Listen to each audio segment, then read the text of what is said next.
10 най-добри упражнения за готелси. 7 движения, които ще помогнат да извадите бразилско дупе. 5 тайни на перфектното седалище. Ако и на вас ви е писнало такива заглавия, сте попаднали на правилното място.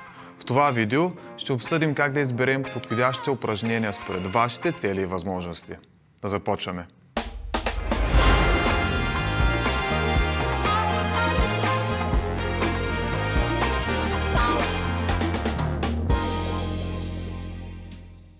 Изграждането на добре развити и хармонични готелси е като рисуването на картина. През по-голямата част ще използваме големите четки, като хип тръст, мъртва тяга и заден клек, но в същото време трябва да разполагаме с богат арсенал от инструменти, с които може да довършим и финните детайли. Но точно тук идва и проблемът. Как да изберат точното упражнение от стотиците съществуващи? За да направим правилния избор, трябва да имаме система, по която да класифицираме упражненията. Едно условно разделение, което ще ни помогне да разберем защо отделните движения натоварват по различен начин. В основата на тази система ще бъдат следните две променливи, които в последствие ще обясним и по-отделно. Вектор на съпротивлението и позиция на коленните стави. По-отделно, нито една от променливите не дава достатъчна информация, за да организираме стотиците упражнения, които съществуват. Но когато ги комбинираме, се получава система, с помощта на която може да планираме тренировките си. Преди да продължим към двете променливи, за които говорихме, нека да припомня няколко неща за готелсите. Те са разположени между таза и бедрените ни кости и участват в следните движения. Екстензия в тазобедрените стави, абдукция в тазобедрените стави, външна ротация в тазобедрените стави и наклон на таза назад. Въоръжени с тези знания, може сами да прецените дали дадено упражнение натоварва готелсите, задавайки се следните въпроси. Случва ли се някои от споменатите преди малко движения? Има ли достатъчно съпротивление, за да го направи предизвикателство за седалището ви? Също така, запомнете, че при флексия в тазобедрените стави, когато бедрото е приближено към корема ни, готелсите са в позиция на раздалечени залавни места. В превод, разтеглени са. А когато бедрото ви е в неутрална позиция, както когато стоите прави, глутеусите са в позиция на приближени залавни места. Скъсени са. В момента тази информация може да ви звучи извън контекст, но обещавам се върнем към нея, когато коментираме защо някои упражнения ни докарват повече мускулна треска, а други са по-подходящи за кръвонапълване на мускулатурата или, как сме свикнали му казваме, напомпване. Променлива номер 1. Вектор на съпротивлението. Без значение дали тренираме с лично тегло, свободни тежести, ластици или машини, всяко едно упражнение, което правим, се извършва с срещу съпротивление. Това съпротивление винаги има посока и степен. На този етап се интересуваме основно от посоката на съпротивлението. И за да направим нещата по-достъпни, ще си представяме съпротивлението като вектор или просто като стрелка. Съществуват 4 основни вектора, от които може да идва съпротивлението при трениране на готелси. Вертикален, хоризонтален, страничен и ротационен. В истинския живот съпротивлението може да идва от вектор, който е комбинация от тези, които тук що изборихме, но за да направим нещата по-лесно смилаеми, ще се фокусираме само на 4-те основни. Каква информация ни дават тези вектори? При вертикалния и хоризонталния вектор ще натоварваме глутеусите чрез допълнително съпротивление срещу тазобедрената екстензия. Казано с други думи, седалищни мускули ще работят, за да доведат бедрото назад. При страничния вектор ще натоварваме дупето си чрез затрудняване на тазобедрената абдукция. В превод, глутеусите ще работят, за да разтворят бедрата. При ротационния вектор ще използваме седалищните си мускули, за да направим външна ротация в тазобедрените стави. Завъртаме бедрото в страни. За да затвърдите цялата концепция за посока на съпротивлението, може да направите следното упражнение. Помислете откъде идва съпротивлението при любимите ви 5 упражнения за седалище. Надявам се, че сте си написали домашното. Преди да продължим към причина номер 2, имам един въпрос към вас. Имаше ли упражнение от всеки един вектор? На база на личния си опит и тези на най-добрите треньори в индустрията, можем смело да кажем, че готелсите реагират оптимално, когато биват тренирани през всеки един вектор. Променлива номер 2. Позиция на коленните стави. Надявам се разбрахте, че през по-голямата част от времето ще тренираме глутеусите си през екстензия в тазобедрените стави, за да разберем кога те са основен двигател в движението или второстепенна мускулна група, трябва да обърнем внимание на позицията на коленете. Съществуват три основни позиции. Коленете остават сгънати,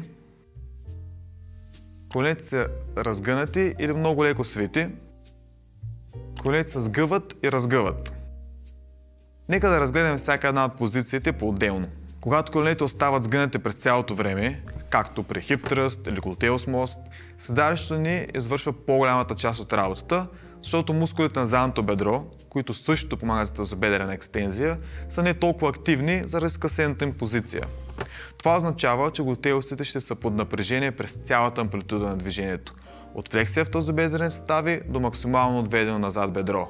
Поради тази причина наричаме всички упражнения, при които коленете остават сгънати, Glute Dominant, или просто упражнение с акцент на глутеусите. Когато коленете остават прави или леко свити, както при мъртва тяга или добро утро, мускулите на задното бедро помагат значително много в екстензирането на бедрото, което от своя страна намалява участието на глутеусите.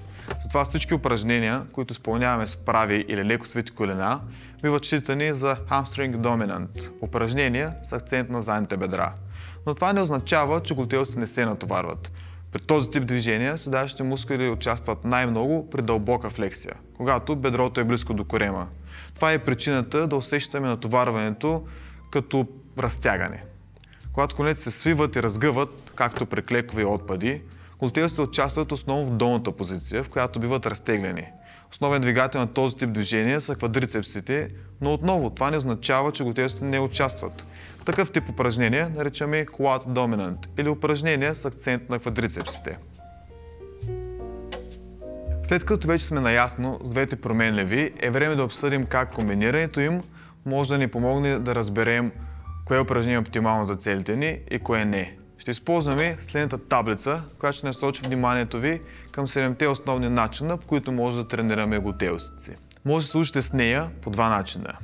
При първия ще започнете от ляво надясно.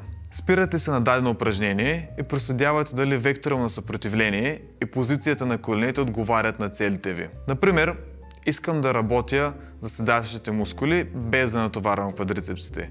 Планирал съм да правя заден клек, при който натоварването е вертикално, коленете се сгъват и разгъват. Една бърза проверка веднага ще им покаже, че изборът ми не е оптимален. Много по-добре би било да правя глутеус мост с дъмбел. Втория начин, по който може да използвате таблицата, е от дясно наляво. Намирате редът, който отговаря на целите ви и проследявате примерните упражнения. Ако възможностите или оборудването не ви позволява да правите точно тези движения, намирате други, които отговарят на същите критерии. Например, искам да натоваря задните бедра и долната част на глутеусите. След бърза проверка в таблицата ще видя, че подходящи упражнения ще бъдат мъртва тяга и добро утро. Но за жалост нямам подходящо оборудване и се притеснявам да ги изпълнявам сам. Вместо да изключвам напълно тези упражнения, ще продължа още по-наляво по таблицата и ще помисля кои други упражнения имат същия вектор и позиция на коленете. След няколко минути на размисли и страсти, решението е готово. Ще правя румънска тяга с ластик. Така упражнението ще бъде съобразено с целите ми и възможностите ми.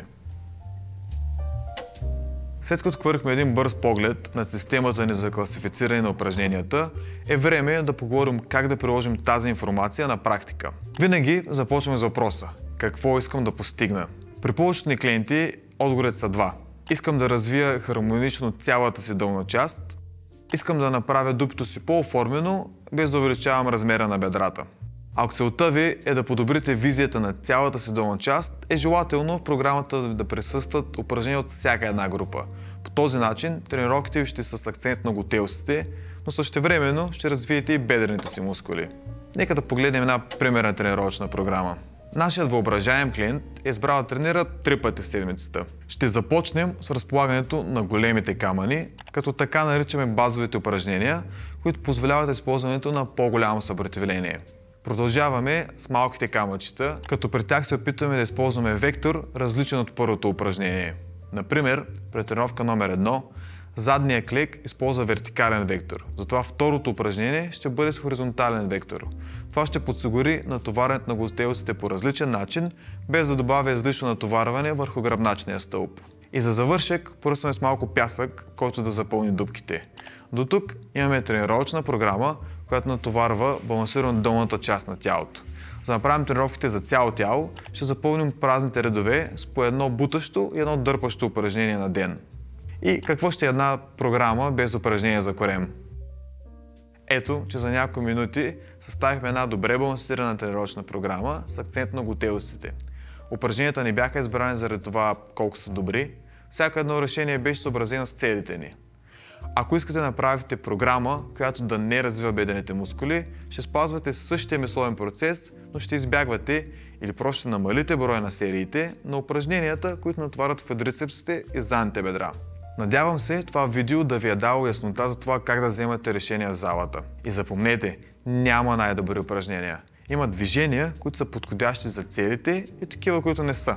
Ако все още не сте убедени в ползите от целенасоченото трениране на глутеусите, ви препоръчваме да изгледате това наше видео. Ако искате да научите още полезна информация, може да намерите такава в нашия уебсайт bb-team.org. Благодарен сме и на нашите партньори за възможността да заснемем това видео в тяхната зала за високоинтензивни функционални тренировки Skillbox by Atama. Наскоро! Крака ми направо не го чувствам.